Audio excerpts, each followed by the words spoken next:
사람이 자기의 그 자신을 살피고 또 자기 자신의 약점을 잘 주시하고 또 내 자신의 허물이 무엇인가를 인지하고 지난날에 우리가 잘못을 다시 반복하지 않는 그런 사람으로 스스로 노력하는 사람을 하나님께서는 도우시고 복을 주십니다. 자기 허물을 반성하지 않고 회개 없는 삶, 교만한 삶, 또 지난날에 습관적으로 실패하던 것을 반복하는 인생에게는 하나님의 도우심의 손길을 느낄 수가 없는 것입니다. 신앙은 자기의 잘못을 정직하게 보고 회개하는 것으로부터 믿음이 출발합니다. 주일마다 교회 나와 하나님께 경건히 예배드리고 몸과 마음과 물질로 헌신하며 일주일의 삶을 기도로 보며 경건하게 기도드릴 때 주님은 그를 반드시 함께 하시고 은혜를 체험하게 하시며 하늘의 기쁨으로 채워주실 줄을 믿습니다. 오늘 본문 말씀 우리 내용을 한 번 더 보겠습니다. 여러분 오늘 본문 다 보세요. 1장 17절 우리 한번 같이 읽겠습니다. 시작. 외모로 보시지 않고 각 사람의 행위대로 심판하시는 이를 너희가 아버지라 부른즉 너희가 나를 있을 때를 두려움으로 지내라. 오늘 성경에 보면은 하나님은 우리 인간의 외모를 보시지 않는데요. 사람은 외모를 봅니다. 사람은 옷 잘 입는 걸 보고, 사람은 화장한 걸 보고, 사람은 키가 큰지 작은지 보고, 그 사람의 삶의 겉모습을 보고 판단하지만도 우리 하나님은 사람의 중심을 보시는 줄 믿습니다. 오늘 이 베드로 사도의 이 발언은 구약 성경을 배경을 가지고 있습니다. 사무엘 선지자가 하나님께서 사울왕이 너무 하나님 길에 언하기 때문에 온갖 죄를 짓고 또 엔돌의 신적 관리에게 찾아가서 점을 하고 하나님의 믿음의 아들로서 있을 수 없는 그런 정신적인 타락을 가져오니까 하나님이 후회하셨대요. 내가 사울을 왕삼고 후회하노라. 그러면서 사무엘 선지자에게 그 뿔에 기름을 가득 채워서 베들레헴에 가서 내가 지정하는 사람에게 왕으로 기름을 부으라. 사무엘 선지자가 베들레헴 이새의 집에 가니까 아들들이 8형제가 있습니다. 얼마나 키도 신장도 크고 외모도 멋있고 아주 잘생긴 아들들 쭉 형들이 있는데 그 아들 7을 다 만나봤지만도 하나님께서 내가 이 사람들 왕으로 택하지 않았다는 거예요. 사무엘이 아까워가지고 하나님 저렇게 잘생기고 저렇게 키도 크고 저렇게 멋진데 왕으로 세우면 좋겠다. 그런 마음 먹으니까 하나님께서 사무엘아 사람은 외모를 보거니와 나 여호와는 중심을 보십니다. 그래서 마지막 아들 양복 있는 목동 다윗을 불러다가 왕으로 기름 붓는 그런 배경을 볼 수 있습니다.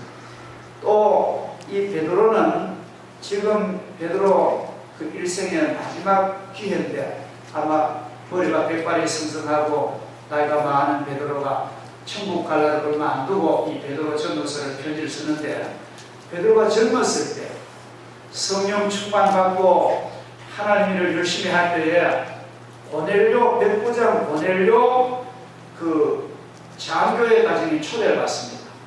고넬료는 이스라엘 사람 아니고 로마 사람입니다. 로마의 국군 장교로서 아주 그 뛰어난 지휘관으로서 멀리 외국에 이스라엘까지 와서 그 외국에 주둔하는 파견받은 그런 군인 장교입니다. 고넬료가 기도를 많이 하고 경건하고 백성들을 사랑하고 구제하는데 한 번은 하나님께서 고넬료에게 고넬료야 너의 기도와 너의 구제가 내가 기억했다. 너가 사람을 보내서 베드로를 청하여 가정 부흥회를 하라, 가정 예배를 드리라. 그래서 베드로를, 요바에 있는 베드로를 모셔왔습니다. 베드로가 그 고넬료 집에 들어가니까요, 고넬료 집에 들어가니까 깜짝 놀란 것이, 고넬료의 친구들, 일가 친척들을 다 불러가지고 온 집안이 가득하게 가득히 모여가지고 아주 베드로를 기다리고 사모하고 있다는 거죠. 근데 베드로가 격득하니만 일어나가지고 고넬료가 큰 절을 하려고. 그래서 베드로가 이러지 마시오. 나도 똑같은 인간인데 너무 나를 우상시하지 마시오. 그래, 내가 이방인 내 집에 잘 안 가고 이방인과 접촉도 잘 안 하는데 워낙 환상이 너무 신기하고 그 환상과 일치되는 신부름꾼이 왔기로 내가 왔는데 도대체 무슨 일로 나를 불렀어? 그러니까 고넬료가 쭉 얘기를 하는 거예요. 제가 한 며칠 전에 하나님께 기도하는데 하늘에 큰 십자가 보자기가 내려오는데 그 보자기 안에 보니까 온갖 짐승들, 곤충들, 벌레들이 많아서 너무 부정한 것이 많아서 하나님의 음성은 고넬료야 너 잡아먹으라 하지만도 하나님, 저는 어릴 때부터 부정한 거 먹지 않습니다. 유대인이기 때문에 나는 정결하게 삽니다. 하나님께서 고넬료에게 유대인의 그 잘못된 그 형식을 깨뜨리시고 하나님의 복음을 그 세계 만민 이방인에게 전하기 위해서 하나님 베드로를 밀어넣는 거예요. 그래서 고넬료의 그 환상을 쭉 듣고 보니 베드로만의 감동을 받은 거예요. 그러면 하는 말이 사도행전 10장에 보면은 내가 참으로 하나님께서는 사람의 외모를 보시지 아니하시고 어떤 민족이나 혈통이나 어떤 문거리나 이런 거 보시지 아니하시고 하나님은 진실로 당신을 찾는 그런 믿음의 백성을 구원하시는 데가 오늘 깨달았습니다. 그런 고백을 합니다. 사도행전 10장 34절 한번 찾아봅시다. 사도행전 10장 34절 35절. 자, 누가 한번 읽어주십시오. 34절 35절 크게 한번 읽으세요.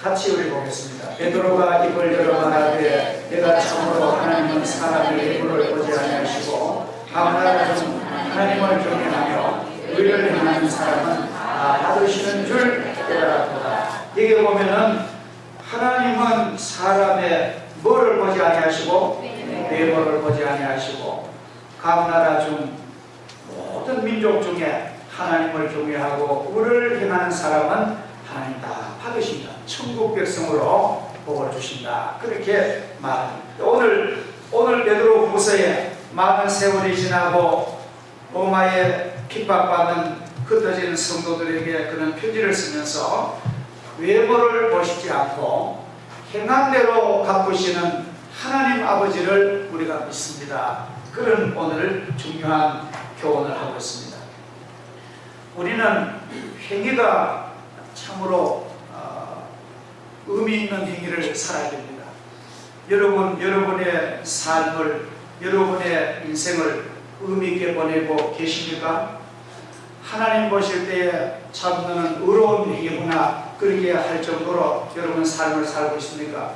우리는 꼭 큰 것만을 우리는 목표하지 마시고 내 삶 속에 하나님이 보실 때 내용 있는 삶이 아주 중요한 것입니다.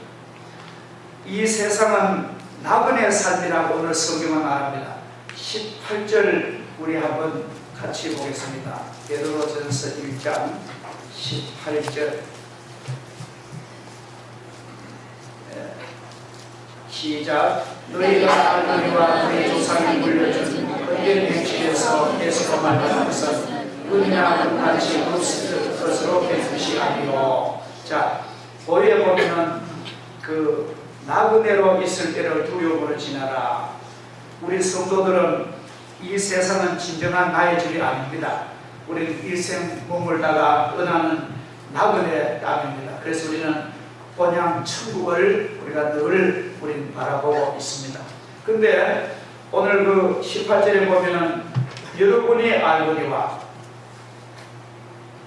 너희 조상이 물려준 헛된 행실에서 우리 이스라엘 조상이나 우리 대한민국 우리의 조상이나 물론 우리의 조상 가운데는 의로운 조상도 있었습니다. 참으로 이순신 장군 같고 또 세종대왕 같은 그러한 참 황희정성 같은 그런 사람도 있었지만도 대체적으로 우리의 조상들의 역사를 보면은 온갖 미신과 우상 숭배, 온갖 귀신 섬기는 것 두려워서 무지몽매하고 죄악의 나쁜 습관 유전을 물려줬고 공허하고 내용 없고 무의미하게 살다가 우린 다른 민족에게 식민지 백성이 되었고 우리는 고난의 삶을 사는 것이 우리 조국의 과거에 우리는 솔직히 우리는 알 수가 있습니다. 자, 우리 조상들의 헛된 행실에서 우리가 구원받는 것은 이렇게 그 악한 유전과 악한 죄악의 세습에서 구원된 것은 우리가 금이나 은이나 돈을 들여서 구원받은 것이 아니고 어린 양 예수 그리스도의 보혈의 공로로 우리는 대수감을 받았습니다. 오늘 베드로는 이렇게 우리가 아주 중요한 말을 하고 있습니다. 자, 그 다음에 넘어가서 19절 보겠습니다. 시작. 오직 먹고 젖없는 어린 양 같은 그리스도의 몸으로 피로 된 것입니다. 자, 이제 오늘 우리는 이 베드로전서 6번째 강의로서 그리스도의 속죄의 은혜를 우리는 생각하면서 과연 내가 얼마나 중요한 보배로운 보혈로 구원받은 것을 내가 생각하고 거기에 걸맞은 우리의 삶을 살 때에 우리는 이 땅의 삶이 보람있고 우리의 삶의 결과는 영광의 나라를 우리 유업으로 받게 될 줄 믿습니다. 자, 하나님의 아들 예수 그리스도는 흠없고 점없는 어린 양 같은 보배로운 피로 우리를 구속하셨습니다. 그는 세상 죄를 지고 가는 하나님의 어린 양이십니다. 그는 아사셀 양이십니다. 일찍 십자가에서 죽임당한 어린 양이십니다. 그는 또한 속죄의 어린 양이요 유월절 양입니다. 고난의 양입니다. 우리가 죄악에서 구원받는 것은 이렇게 고귀하신 예수님의 보혈로 우리는 구원받은 것이라고 성경은 말합니다.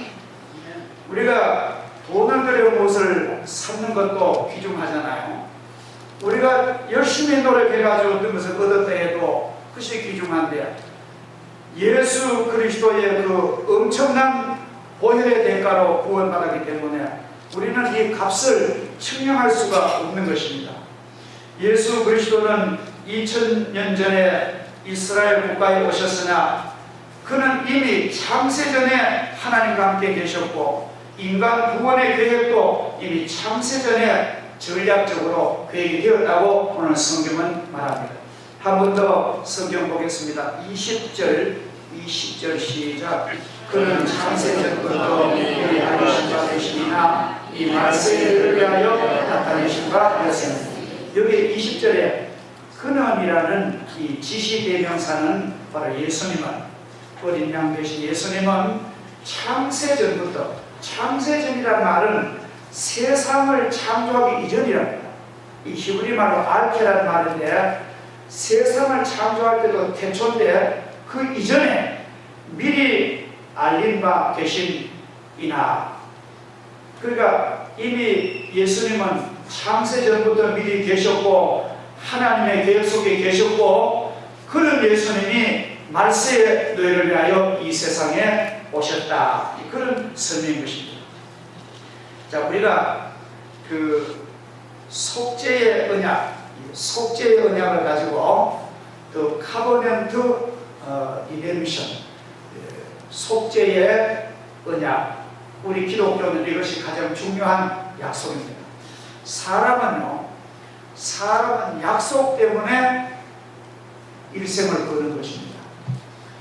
요 며칠 전에 그 정치계의 대표들이 대표적으로 내려놓는 데 보면 내가 약속을 얘기하지 못했다는 그런 죄책감에 사회를 평범히 봤습니다. 우리가 가장 가까운 부부도요, 부부 생활이 날마다 그렇게 좋은 거 아니잖아요. 즐겁고 바람이 있을 때 있지만 어떨 때는 힘들고 뭐 싸움도 하고 마음이 언짢을 때가 있습니다. 차라리 혼자 산 사람 편하겠다 그런 때도 걱정이 있지만도 왜 부부가 일생을 잘 같이 가느냐? 그것은 약속, 내가 당신과의 언약, 약속에 대한 책임이 그리 중요한 거예요. 우리가 신앙도 하나님과 우리와의 이 언약, 약속에 대한 아주 중요한 응답이 바로 신앙이다. 그래서 사람은 약속이 존재입니다. 그리고 오늘 하나님께서 보면은 우리를 구원하시려고 이미 창세전에 하나님이 계획하시고 준비하시고 그렇게 하나님은 전략을 짰다는 거예요. 그러니까 여러분과 저를 구원하시기 위해서 그냥 임시적으로 적극적으로 한 게 아니라 하나님은 아득한 옛날부터 하나님의 계획과 하나님의 전략을 짜서 예수님을 보내셨다는 겁니다. 사람이 제가 가만 볼 때 사업하는 것도 전략이 좋아요. 제가 들으니까 서울에 그 강남에 유명한 동인데 그 음식점이 한 8번이나 폐업을 했대요. 들어오면 또 한 얼마 하다가 한 6개월 하다가 1년 하다가 또 정리해버리고 그 음식점이 안 되더란 겁니다. 그런데 이제 망한 음식점을 다시 인수해가지고 하는 사람들 보면은 막 있는 돈 없는 돈 대출해가지고 인테리어를 막 너무너무 삐까뻔쩍하게 깜짝 놀랄 정도로 인테리어를 그래 돈도 엄청 들여가요. 그리고 뭐 기물도 거창에 들놓고 정작 그랬는데 보면은 주인마님은 말이죠. 주인마님은 어떤 중요한 전략을 묻고 그냥 이렇게 시설해 놓고 간판만 냈다 걸면은 손님들이 안 오겠나 그렇게 생각하는데 주인마님은 데스크 앉아가지고 그저 하루 돈 들어오면 매사 돈만 걷어 집에 가고 가만히 앉아가지고 손님들이 와 이 더운 데 와가지고 뭘 음식을 놓다가 예를 들어 깍두기 김치가 떨어지면 막 물리고 막 여기에 아주머니 김치 좀 더 달라 그러면 주인 아주머니는 그 앉아가지고 고개만 심부름하면서 하면 저 몇 번 책상에 그 판에 김치 좀 더 갖다 줘라.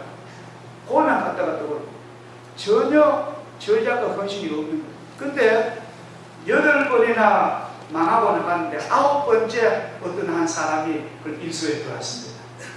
대충 막 인테리어에 있는 거 대충 하고 있는 활용해가지고 하면서 이 주인이 얼마나 열심히 했나. 손님이 오면은 손님 와서 그 앉으면은 그 발 앞에 가서 막 뿌렸다 뭐 절을 할 거지. 왜냐? 너무 그렇게 하지 마라 하면은 아닙니다. 손님은 왕이라 했는데 왕 앞에 신하가 무릎 꿇는 거 그 보통입니다. 그렇게 하면서 온갖 친절 다 하고 주인이 왔다 갔다 하면서 음식 먹는 손님들 사이를 왔다 갔다 하면서 어디 조그만 김치가 어디 조그만 물김치가 다 떨어지면 말하기 전에 얼른 갔다가 이거 좀 더 잡수라 맛있는 그렇게 하니까요 그 손님이 마음에 감동을 받아가지고 자기 회사 회식할 때 한꺼번에 한 20명씩 되고 전에 한 사람들 한 번만 가면 딱 보면 내가 음식점 없어 내가 여기 오겠나. 근데 이렇게 열심히 전략을 가지고 내가 사람을 섬기고 사람을 사랑하는 그런 전략을 가지고 한 사람 거기서 8번 망한 음식점에서 크게 성공을 한다는 것입니다. 우리가 인생의 사업도 전략이 필요한데 하나님 보세요. 하나님은 오랜 심원한 옛날부터 예수님을 이미 계획하십니다. 어떻게 보면 오늘 우리가 이 교회에 오는 것까지도 하나님의 섭리 속에 있는 거예요. 그런데 우리가 이 하나님을 본받아서 우리의 삶도 계획을 짜시고 전략을 짜고, 그 전략에는 가장 소중한 것은 사람을 사랑하는 거예요. 사람을 환영하는 것입니다. 이런 전략 짜는 사람은 반드시 그 인생에 큰 성공을 가져올 줄 믿습니다. 왜 안 됩니까? 왜 안 되는 이유가 어디 있습니까?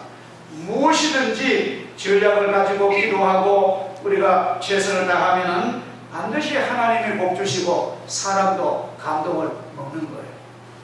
여러분, 지난 7월 30일 재보선에 우리 한국 정치사에 획을 그는 사건이 하나 일어났습니다. 물론 지난 6월 달에 대구시장 선거에서 김부겸 씨가 40%를 얻어서 놀라움을 받, 지금 야당에서는요, 김부겸 씨가 앞으로 대통령 후보감이라는 그런 말합니다. 그거는 차치하고라도 그 전라남도 순천 곡성 가보신, 전에 우리 교회에서도 가봤는데 그 순천 곡성은 전라남도에서 아주 강인한 데입니다. 아주 야당 기질이 아주 강한 데입니다. 근데 이정현 후보가 그 민주 새정치연합당이 아니란 말이에요. 그 호남에서는 완전히 문외한, 지난번 선거에 참배했던 사람, 이번에 보니까 선거 전략이 참 마음에 들어요. 그 두 사람 다가 왕의 남자입니다. 이정현 씨도 박 대통령의 신복이고 서가번 씨도 노무현 대통령이 아주 참모였잖아요. 둘이가 왕의 남자가 붙었는데 서가번 씨는 차 위에서, 물론 차를 타야 되죠. 차 위에 뭐 서붙이고 선거구서도 옆에 대동하고 차게가지고 아주 신사적으로 일을 인사하고 연설하고 지내가는데, 이정현 씨는 그냥 몇 번 모서 쓰고 조끼 입고 여기 이정 이름 붙이고는 자전거 타고 한 사람 한 사람도 안 만나고 선거 전략을 일단 이번에 제가 들어보니까 그냥 뭐 이렇게 길거리에서 인사 절대로 하지 마라. 참 운동원들은 전부 동네 가서 휴지 주고 쓰레기 치우고 봉사하고 그걸 넣어서 운동을 했다. 그 왜 이렇게 우리 독수리가 우리는 이정현 운동가. 그래서 섬기는 결과가 이번에 표차가 엄청납니다. 호남에서 여당이 국회의원 되고 대구에서 야당이 시장 되는 그런 시대에 빨리 와야 돼요.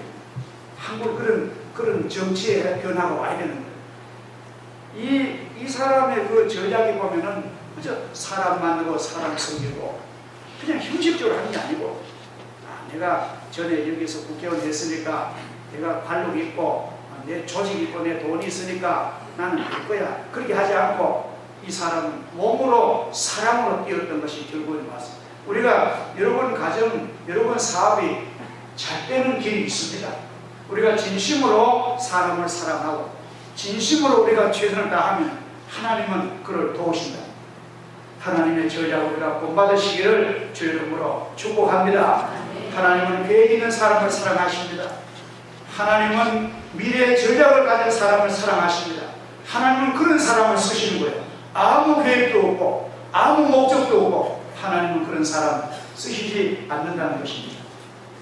예수 그리스도의 보혈이 죄에 타락하여 멸망하는 인간을 구원하는 고귀한 이유가 무엇입니까? 그것은 그 보혈이 보통 인간의 피가 아니라 하나님의 아들이신 구세주의 보혈이요, 그 예수님은 창조주시요 주인이시요 본체의 생명이시요 만물의 근원이신 존재입니다. 이런 분이 피를 흘렸다는 거예요.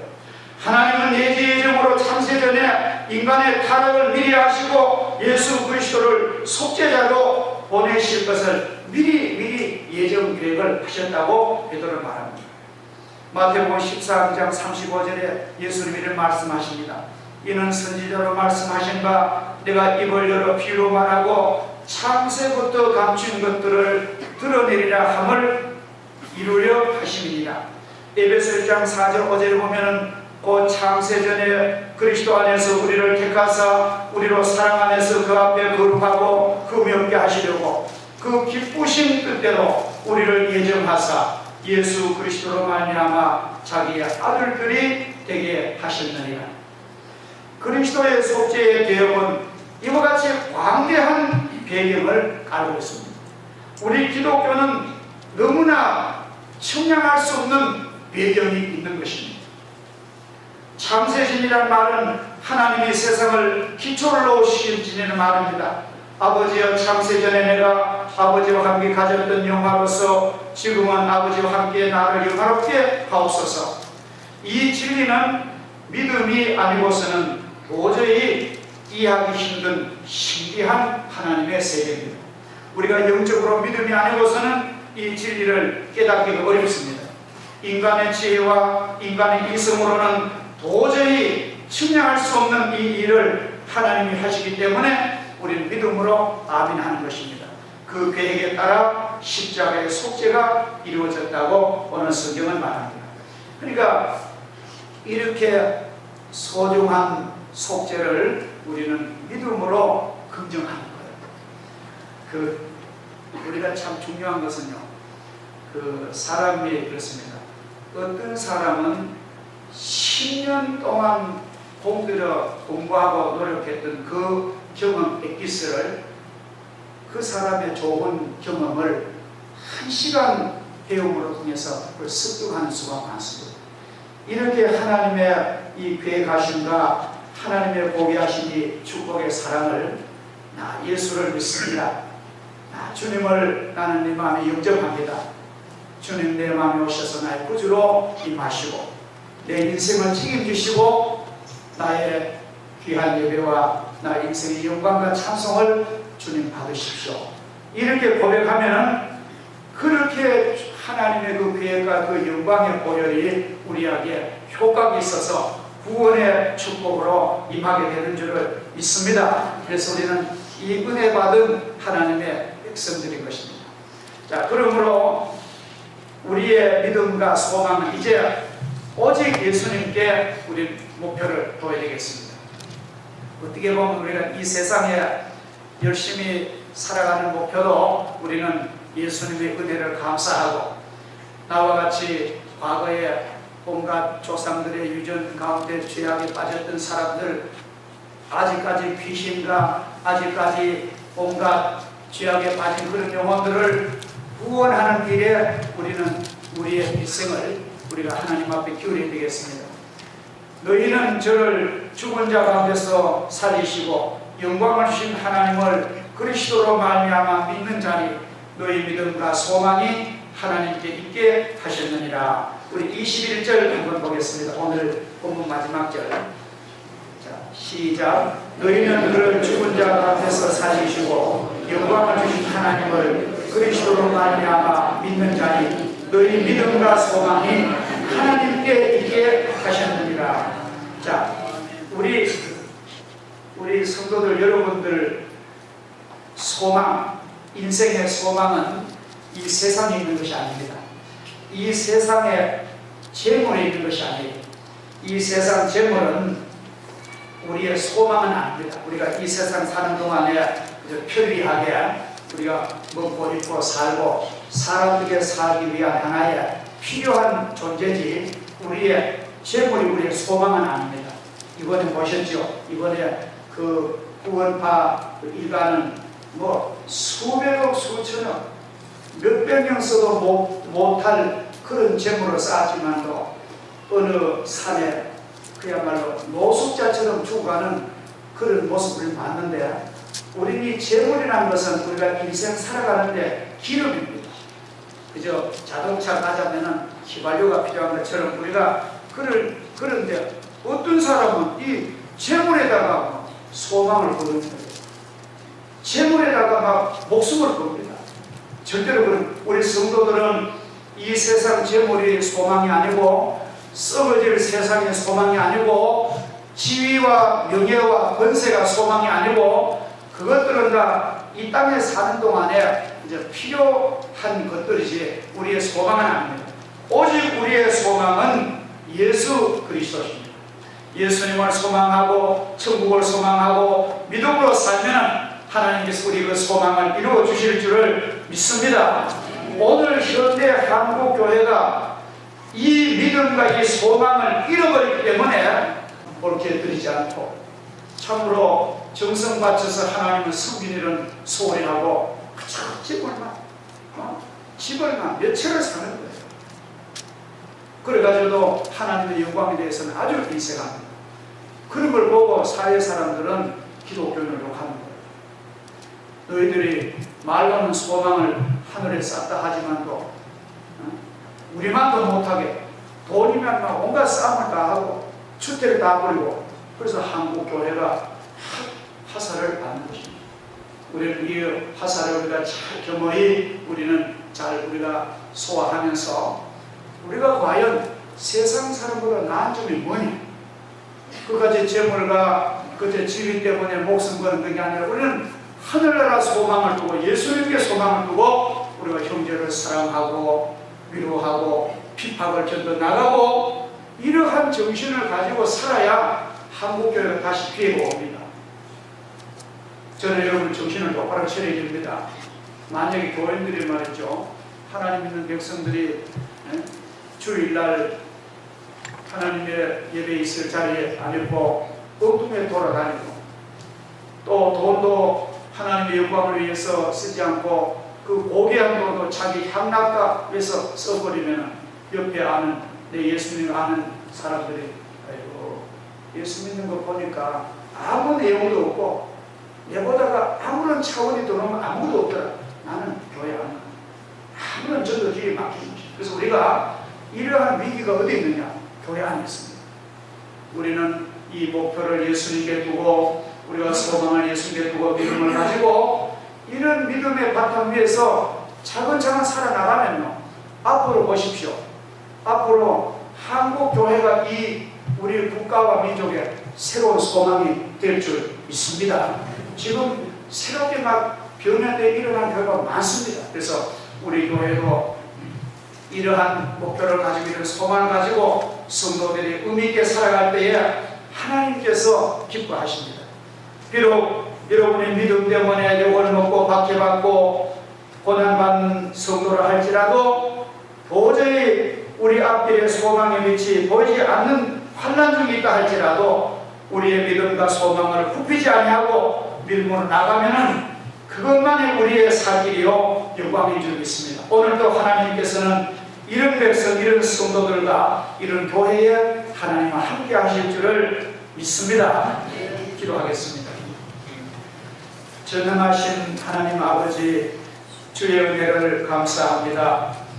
하나님께서는 사람의 외모를 보시지 아니하시고 행한 대로 심판하시며 우리가 나그네로 이 세상 사는 동안에 두려움으로 지나게 하시고 어린 양 예수 그리스도의 그 오배로운 피로 우리를 구원해 주셔서 영광의 하나님의 자녀가 되게 하셨고 우리의 소망과 우리의 믿음을 오직 주님께 두게 하신 것 진심으로 감사드립니다. 주님, 오늘 이 시간 주의 성령을 통하여 주의 말씀을 통하여 우리의 마음속에 새로운 변화가 일어나게 해주시옵소서. 내가 전에는 세상의 소망을 두고 세상의 돈의 소망을 두고 자식의 소망을 두고 없어질 세상 끝의 소망도 없던 나의 어리석음을 용서해 주시고 이제는 믿음과 소망과 사랑과 섬김과 봉사와 하늘의 영광을 위해서 내가 이 세상에 욕을 먹더라도 핍박받더라도 주님의 자녀로 살아갈 수 있도록 능력을 주시옵소서. 성령의 충만을 주시옵소서. 이러한 가운데 나 자신이 살아나고 우리 교회가 살아나서 이 민족의 등비가 될 수 있도록 은총을 베풀어 주시옵소서.